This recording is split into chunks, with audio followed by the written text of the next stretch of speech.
Hey guys, Professor Bill, Comic Book University and Infinity Wars, issue number 2. Damn!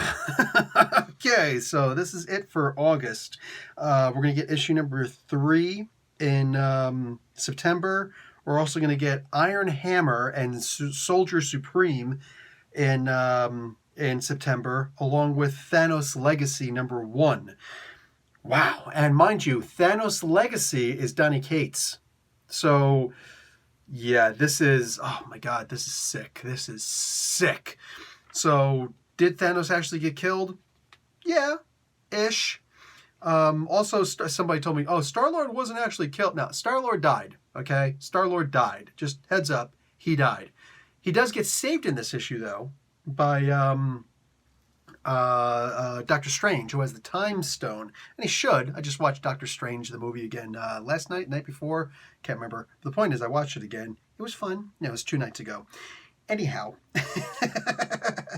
I love the prelude in this. I love the story with Thanos talking to Gamora, talking about someone's going to be the one who kills me. Let's get into the important stuff. Writer Jerry Duggan, artist Mike Deodato Jr. Frank Martland does the colors. VC's Corey Petit is on letters. And then the cover artist is indeed Deodato Jr. and Martland. There's variant cover artists also, and go check those guys out. Now this one's going to be important to look at that very first page that tells you who has all the gems. This one's going to be really important because the gems all get collected in this issue. Yeah, there's no joking around in this one. Dude, while Infinity War Prime kind of like changed everything because the Infinity Countdown went really slow. All those side adventures, they went slow. They seemed completely pointless. Here, that changes a lot. That changes a lot. This is rush. So, Gamora with the Power Stone is just putting the whooping on everybody. And Doctor Strange tries to take care of everything on his own. He actually warps out, he portals out Turk, who's got the Mind Stone, and he's like, hey man, listen, I'm gonna need you to give me that Power Stone, or that Mind Stone. He's like, listen, I can just use a Mind Stone, make you give that thing to me. Yeah, good luck. Try and do mental domination over Doctor Strange. Have fun with it. I would love to see you try that, you idiot. What do you call it? But anyway, Turk says yes, but he's gonna owe a favor. All right, Doctor Strange now owes a favor to Turk. It's all good because Turk gets blowed up and everybody dies. Obviously, it's not going to stay that way. It's obviously not going to stay that way, but for right now, that's what seems to happen. In the interim, Strange now gets the Mind Stone. Now, this is probably what screwed everything up from the beginning because he could have just warped his butt out of there and then maybe he would have been okay. Maybe. In the meantime, oh my god, like Iron Man comes in and just kicks some serious butt, and Rocket is the best. Rocket fighting against Spot is the absolute best. Nope, I don't need to see any other battles in this. Also, why is like actual Odin's son Thor have Mjolnir back? That's Mjolnir. I don't care what you say. That's freaking Mjolnir. Anyhow, what do you call it? Miss Marvel. She hasn't been Miss Marvel in a while. Captain Marvel. She goes right after Gamora, and she's mad. And Captain America, like, there's some beautiful art in this, man. I'm just going to give you this one. Like, just look at that. Look at this art. Deodato Jr. is just superb in this. My God, man. Talk about a step above and beyond, you know, going above and beyond in your job. Thank you, sir. Thank you so very much. Captain Marvel does go after and get that last hit, so to speak, on Gamora.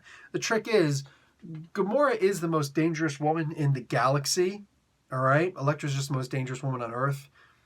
But Gamora's the most dangerous woman in the galaxy. And she's got the darn Power Stone. So when you see Captain Marvel push her way up in the sky, like trying to punch her and stuff like that, and then the Power Stone with the sword drops on the ground, and the Captain Marvel comes down holding the unconscious body of Requiem / Gamora, you're thinking, oh, it's all over. The problem is, Yeah, everybody's tricked, except at the very end. It's not about seeing through magic or this, that, or the other thing. Captain America is simply smarter than everybody else. Yes, I know it sounds weird to say, but he's smarter than Tony Stark. The super soldier serum did not just increase his strength, okay, and his endurance. No, it increases his mind also. Now, he chooses to focus on being a superhero rather than learning the sciences and stuff like that, to the degree that Tony Stark does. Tony Stark is an engineer, the greatest engineer in the world. But Captain America just has that universal thought, universal thinking, and he thinks faster than even Tony Stark. So if it's something at his level, he will understand it better than Stark will. Whether it's better or not, he will understand it faster. What I'm getting to is he realizes that Captain Marvel isn't actually Captain Marvel at this point.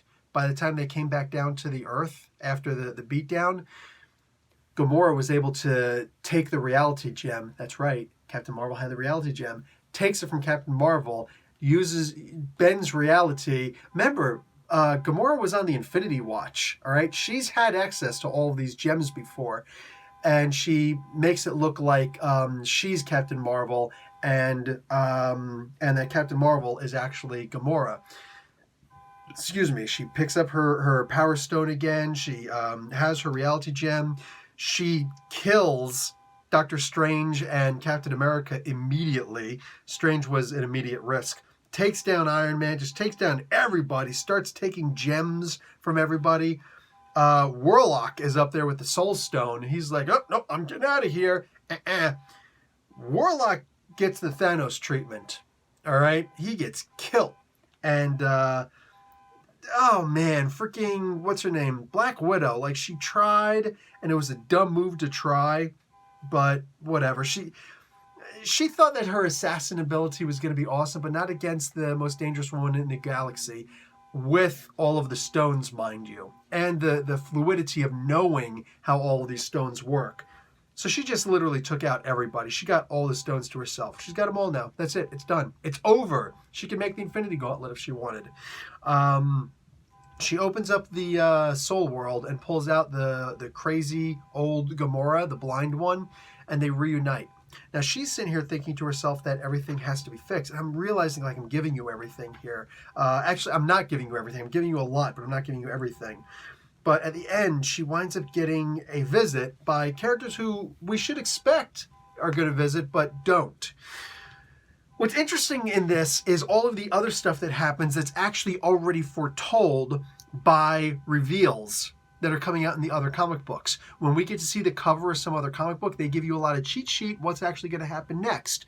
When they give you the solicits for future comic books, which you be my guest, they put them out there. It's all those things that make this comic book especially good. Seeing Gamora beat up on everybody is one thing, but seeing all the other stuff, reading all the other stuff that happens, that's like, oh, guess what's going to happen now? That's the really interesting stuff. That's the stuff where I'm seeing all the setup for what's about to happen in the future. So, Infinity, what do you call it? Infinity War? What the heck is it called? Thanos Legacy, excuse me. Thanos Legacy being a part of this story, I didn't actually realize that was going to be a part of the story. But all of a sudden, things that happened in this comic book make more sense, knowing that's going to be a part of the story. This is a crazy comic book. Just crazy enough to be perfect. I don't give grades for my comic books anymore, but if I were to be giving a grade to this comic book, it would involve an amazeballs tagline. Like, this was superb. This was essentially like the perfect comic book. Look, I hate to make comparisons between Marvel and DC and what's going on right now, but go check out my DC Justice League review. I have a lot of things to say about that. It's very convoluted. It's all over the place, and it's been since Dark Knight's Metal and through No Justice and to now. It's all sorts of crazy. It's off the wall. Can't follow it. There's just too much going on where we're just reading like, what the heck am I reading? Meanwhile, here in the Infinity Wars, while it may have gone really slow for the prequel to Infinity Wars, the Infinity Countdown, everything that's happened before, all these different comic books, including and especially Guardians of the Galaxy, which ended at issue 150, all of those comics that coalesce together to start the Infinity War, to start the Infinity Countdown, and now into Infinity Wars, with all the crossovers and everything, and knowing we're coming up on Thanos' Legacy.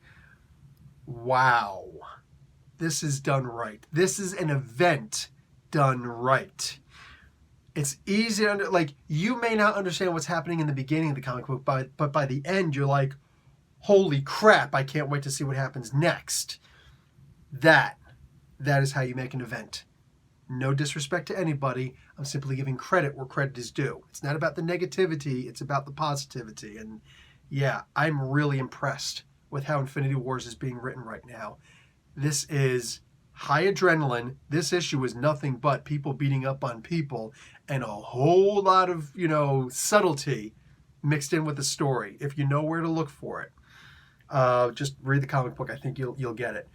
But man, this is how you write an event. This is nuts, and I love it. Like, after reading this comic book, I really didn't want to read before the little, I can't remember what they're called, the warps, the warp stories where they're combining two characters together, like in the old Amalgam days. I wasn't impressed then. I don't think I'm going to be particularly impressed now.